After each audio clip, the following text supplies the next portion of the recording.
Okay, which It's one? about if there is any problem with watching fireworks on the 4th.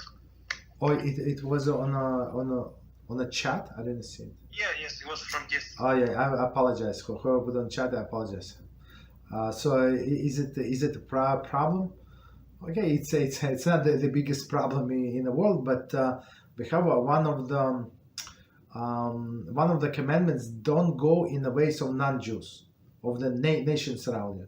So and these nations around us are not allowed to make the holidays, make up holidays. They're not allowed to say that this holiday is this day is special, is a holy day.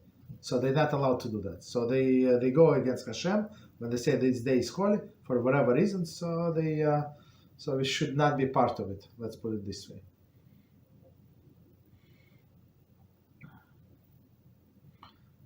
I'm not sure what date is going to be, what day of the week, but if it's Monday through Thursday, we're going to have class. BeEzrat Hashem.